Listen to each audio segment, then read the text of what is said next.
ఆంధ్రప్రదేశ్ రాజకీయాల్లో కీలక పాత్ర పోషిస్తున్న జిల్లా చిత్తూరు. ముఖ్యమంత్రి చంద్రబాబు నాయుడు సొంత జిల్లా కావడంతో దీనికి రాజకీయ ప్రాధాన్యత కొంచెం ఎక్కువే. అటువంటి జిల్లాలో వైసీపీ తరపున ప్రాతినిధ్యం వహిస్తున్నారు మహిళా నేత ఆర్కే రోజా సెల్వమణి. రాజకీయ దిగ్గజం దివంగత నేత గాలి ముద్దు కృష్ణమనాయుడిని ఓడించి తన అసెంబ్లీ కల నెరవేర్చుకున్న నగరి ఎమ్మెల్యే రోజా మరోసారి విజయం సాధించగలరా? 1962లో నగరి నియోజకవర్గం ఏర్పడగా అత్యధిక సార్లు ఇక్కడ కాంగ్రెస్ గెలుపొందింది. ఆ పార్టీ అభ్యర్థులు ఇక్కడ 7 సార్లు విజయం సాధించారు. 2 సార్లు స్వతంత్రులు విజయం సాధించగా మరో 2 సార్లు టీడీపీ అభ్యర్థులు గెలిచారు. గత ఎన్నికల్లో వైసీపీ తరపున బరిలో దిగిన రోజా ఇక్కడ గెలుపొంది తొలిసారి అసెంబ్లీలో అడుగుపెట్టారు.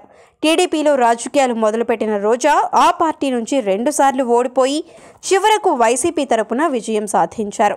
ఇక్కడ 5 సార్లు విజయం సాధించిన చెంగారెడ్డి గాలి ముద్దు కృష్ణమనాయుడికి మద్దతునిచ్చిన రోజా విజయం సాధించి తొలిసారి అసెంబ్లీలో కాలు మోపారు. రోజా సినిమాలతో రాష్ట్ర రాజకీయాలతో బిజీగా ఉన్న నియోజకవర్గంలో కూడా అందరికీ అందుబాటులో ఉంటారని పేరుంది. అయితే కొన్ని సమస్యలు పరిష్కరించడంలో జాప్యం చేస్తున్నారన్న విమర్శ ఉంది.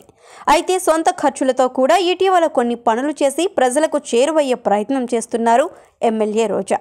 నగరి నియోజకవర్గం అన్ని వర్గాల సమ్మేళనం. ఇక్కడ దాదాపు 1,80,000కు పైగా ఓటర్లు ఉన్నారు. అత్యధికంగా ఇక్కడ బీసీల జనాభా ఉంది. ఆ తర్వాత రెడ్డి, కమ్మ, బలిజ, క్షత్రియ సామాజిక వర్గాల వారి ఓట్లు ఉన్నాయి. నియోజకవర్గంలో గెలుపోటములను నిర్ణయించేది వీరే. అలాగే తమిళనాడు ఓటర్లు కూడా అధిక సంఖ్యలోనే ఉన్నారు. నగరి, పుత్తూరు, నిండ్ర, విజయపురం, వడమాలపేట మండలాలు ఈ నియోజకవర్గంలో ఉన్నాయి. నగరి మున్సిపాలిటీతో పాటు చుట్టుపక్కల కొన్ని గ్రామాల్లో చేనేత కార్మికులు అధిక సంఖ్యలో ఉన్నారు. దీంతో ఆ రంగులు నీటితో కలిసి కాలుష్యానికి కారణమవుతున్నాయన్న భావన అక్కడి ప్రజల్లో నెలకొని ఉంది. అయితే దీనికి పరిష్కారం చూపటానికి ఈపీటీ ప్లాంట్ని ఎప్పుడో మంజూరైనా కానీ అది ఎప్పటి వరకు మొదలు కాకపోవడం ఎమ్మెల్యే రోజాకి ప్రతికూలమని చెప్పొచ్చు. అలాగే నగరిలో టెక్స్టైల్ పార్క్ ఏర్పాటు కూడా కలగానే మిగిలిపోయింది. అలాగే గాలేరు నగరి నీళ్లు వస్తాయన్న ఆశ కూడా అడియాసగానే ఉండిపోయింది. నగరిలో రోజా విజయం అనూహ్య పరిణామం అనే చెప్పొచ్చు.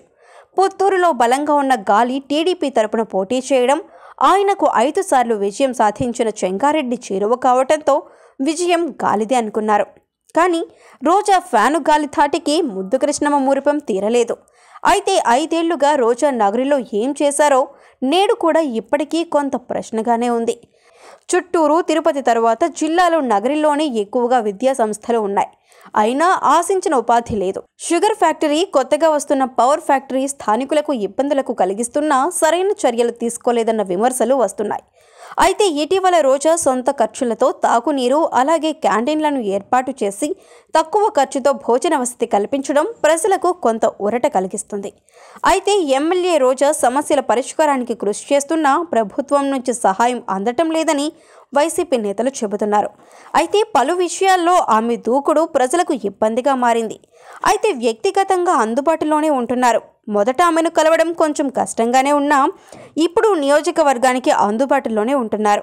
ఎమ్మెల్యే రోజా కొన్ని పనులు చేసినా ఎక్కువ పనులు పెండింగ్లోనే ఉన్నాయన్న వ్యాఖ్యలు ప్రజల నుంచి వినిపిస్తున్నాయి. మరిన్ని అప్డేట్స్ కోసం మా కాయ్ టీవీని సబ్స్క్రైబ్ చేసుకోండి. మా వీడియో కనుక మీకు నచ్చినట్లయితే లైక్ చేయండి, షేర్ చేయండి. మీ విలువైన అభిప్రాయాలను కామెంట్ బాక్స్లో తెలియజేయండి.